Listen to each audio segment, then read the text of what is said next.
So I have a lot of people who are asking me about what is a good holster versus a not good holster and what would I recommend as a good holster. So we're going to talk about leather holsters today in particular. We'll talk about Kydex another day. But leather holsters right now, I have an example of a very good one and I have an example of one that's, well, less good. So what to look for in a leather holster, let's talk about it.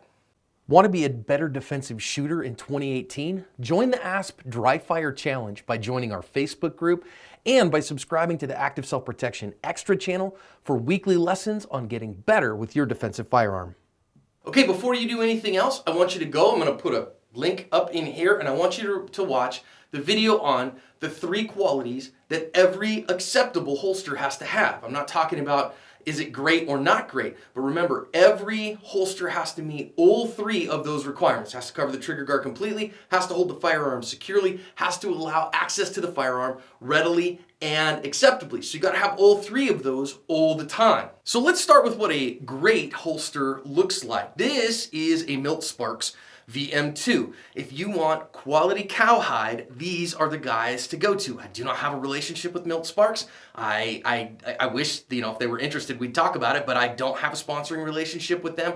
However, the owner of Milt Sparks did send me a VM2 because he would like me to carry my VP9 in it so that I talk about his products. This is a high quality leather holster. So here's a VP9. It's unloaded. Let's go ahead and not point the firearm in an unsafe direction. And let's talk about what does it do that makes it a quality holster. Number 1, the trigger guard is covered completely. No matter what I do, I cannot stick my finger inside there until I draw the firearm. Number 2, you notice there's enough room here that if I'm left-handed, right? So if I'm wearing this on my side, I have enough room that I can get a full firing grip. Notice here that there is enough room on my, between the grip and the holster itself that I can get a full, all of my fingers around this holster. Now, whether or not it's close enough and you're gonna go thumb over, subject for another day. But I can get my fingers around the gun. So when I go to grab the gun, I can get a full firing grip on the gun to draw the firearm safely. That's important. Now then, it also holds the firearm securely. One of the things that you notice, turn the gun upside down, it will not come out, even with mild to moderate shaking. This is an important part of a quality holster, and this one absolutely does that. It's built for a VP9, so it's built to hold this gun. It also holds the firearm in the same place so that when I go to draw it, I can draw it reliably. I don't have to do any funky or funny things to get the gun out of the holster. Clear my cover garment. Gun is secured, in this case, by 2 soft loops. I am a huge soft loop fan. Okay, my belt goes through there. It is secure. It's in the right spot. My hand goes to the same spot every time. I get my hand on the gun. I can draw the gun and do the work that I need. Another part of importance of a good holster, of a holster that does all these things very well, is that the mouth of the holster stays open while the gun is out. So this is an inside the waistband holster. So you have the pressure of your belt on the gun while the gun is out of the holster, but you need to be able to safely reholster the gun in a defensive encounter. That is incredibly important. Eventually, you're going to want to put that gun away so that you can do other things with your hands. The shooting is all done. All the bad guys have assumed the room temperature, or they've scurried off wherever they were from. At some point, you want to put the gun away, and you have to be able to do that without having to go mess with the holster. And this is important here. Look at this. So I can give this a really good pinch and it still stays open. So even if I've got a ton of pressure on this, and I'm gonna do this without muzzling my hand, so I can do this and the gun still is able to go in. So this holster, the mouth stays open when you take the gun out so that you can put it back in. This is a high quality holster.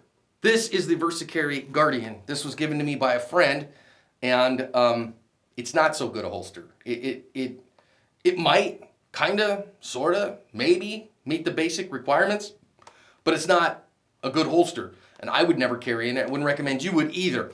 I'm gonna give you, just on the packaging, some clues that it's not good. Now I'm not saying that the people who own Versacarry or make them are bad people. I bet you they're fine people. But just because you're a good person doesn't mean you make a good product that I would recommend as a defensive trainer. I think it's pretty clear from me saying it's not a great product that they're not a sponsor of the channel, but just in case, I don't have any financial relationship with them. And here's the first clue. You ready for your first clue? It's not great. You got a little sticker here that says, look, this holster fits all these models. pretty much without exception, if your holster is multiple model, it's garbage. You should not use it. Pretty much a multiple holster, a multiple gun, I mean, unless it's like, okay, Glock 17 and 19 or 19 and 23, because it's functionally an identical model, just depending on caliber. I'm not talking about that. But if this one here, look, so okay, it's right hand, whatever, Glock, Ruger, Smith & Wesson, SIG, Springfield, Taurus, turn it around to the back here, it fits full size, 1911 and micro or subcompact guns. It says it fits all of these from a full-size gun down to a micro gun like a Beretta Pico. Friend. If it says it fits all those, it probably doesn't fit any of them. Wow. Here's some more clues. So we get this little backer out of here. That's the backer from the company. And if I read it, okay, so a failure to follow warnings is okay. Do not use this with modified or broken guns. Okay, fine. Do not use this product with any firearm in a cocked and locked condition or with a live round in the chamber. So you're telling me I can't use your holster to carry a gun with a round in the chamber? That's indicative that it's crap. That's indicative that you know it's unsafe and that it shouldn't be used. This bad, I'm not gonna use it. Next, particularly on strong side holsters. This is not really an appendix carry holster, okay? So we're not talking about the appendix sidecar thing. Even if we were, I'll talk about that another day. Now, you put this on your strong side. I'm not a fan of magazine holsters on the strong side. Because again, okay, so if I put this behind my hip, now I need a reload. I gotta go over here and do that. Now that's harder for fluffy guys like me than it is for like a skinny mini, but regardless, you're gonna have to go reach around to go grab your reload when it should be on your strong side. Okay, if you're an appendix guy and you know you want to have that sidecar thing, that's fine, but you wouldn't use this for appendix, right? You're better than that? No? No. VP9 box says explicitly and emphatically that it fits an HK VP9. So let's take a look here. This one's right-handed, so I'm gonna switch hands, not gonna muzzle myself. And again, so what I'm gonna do here is I'm gonna start inserting. And one of the first things that you notice here is you can see that as I'm trying to get this in here, this is a new holster, it's not been worn in a lot, but my trigger guard does not really like the edge of the holster. So I kind of have to kind of give it a to kind of get it in the holster. That's a bad thing, friends, because especially as I'm learning this holster, I'm going to be futzing around with it, trying to fish it into the holster. Just a great way to point a gun at yourself. Secondly, if I put this gun far enough in there that I can still grab it, okay? So remember what we saw earlier, that I was able to get a full firing grip on my VP9 in the Milt Sparks. Now, I can push this gun enough in the holster to cover the trigger guard completely. I can do that. However, when I do, I have lost the ability to get a full firing grip on the gun, which makes it unacceptable. So now I got to pull that out to a place where I can finally get a full firing grip on this gun. However, notice that the gun's not all the way in the holster and it's brand new. As the leather stretches and relaxes a little bit, the gun's going to want to jam all the way down there. Can't get a full firing grip on the gun, doesn't meet the requirements of a holster anymore. And a very important bit is that in this condition, I can sneak my finger in the trigger guard. Click. You know what that just happened? That just said that the trigger guard is not completely covered. This does not meet the requirements for a holster to carry on your person.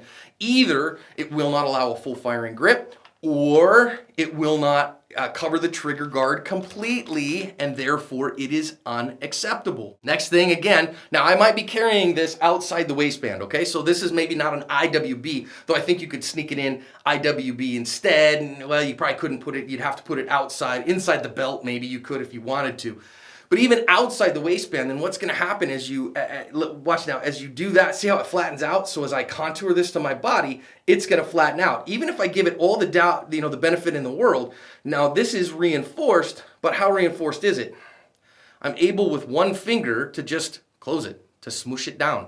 So it's either going to open wide open because this leather is going to relax, or because it contours to my body, it's just going to smoosh down. So the second I pull the gun out, I'm not able to reholster it without going and playing with my support hand and pointing a gun at myself. This does not meet the requirements of a holster. This is Hermia, my Glock 43. So as well, unloaded, right? So it says that it fits subcompact or micro guns too, but even this I'm having a hard time getting inside there. But one of the things that I notice is, again, to get the trigger guard completely covered, I have to get no firing grip on the gun, which makes that unacceptable. So again, if I get it far enough out on a micro gun like a Glock 43 in order to get a full firing grip on the gun, I can get my hand in there again, and now I can pull a trigger. So whether you have a micro pistol or a full-size gun, you got the same problem here. And again, here's my other thing. This says it fits all these guns, probably doesn't fit any of them well. Once I start putting a larger gun in there, the leather's going to start to expand and form to that gun. A gun like this won't fit after that, so it's really not a multi-gun capable holster. One more thing, I don't really like leather holster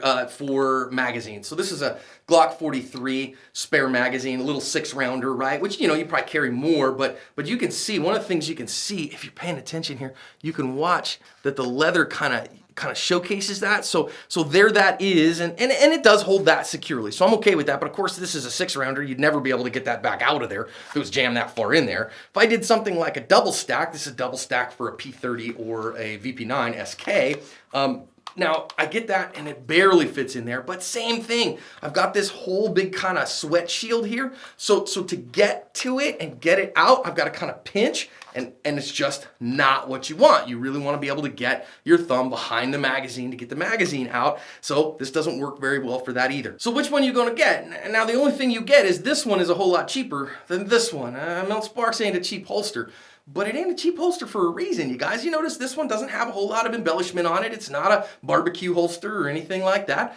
This one has more embellishments on it, yet this one is about, I think, around 1/3 to 1/4 of the cost of this one. Now let's think about this. Why am I carrying a gun? I'm carrying a gun because I might need to shoot someone, because it might be the worst day of my life and I might face an imminent deadly threat. In that case, I need a holster that the gun is going to be right where I need it. It's going to cover the firearm and the trigger guard securely the whole time up until that point. It's going to allow me good access to the gun, going to hold the firearm securely in place so that it is where I need it to be in the moment of need. This one does not do that. This one does. I have spent maybe $500 or $600 or $700 on the defensive firearm of my choice. I might, not quite have that money. I may be in an M&P Shield or something like that for $250 or $300, but still, I've spent $200-300. Don't cheap out on a sausage sack like this. Get yourself a quality holster if you want to do leather. Now, I think there's a way to do, mostly economical and, good price. That means not natural equipment or natural materials like cowhide or horsehide. It means Kydex or whatever. But if you want to go leather because that's your style, don't go with this. Go with this.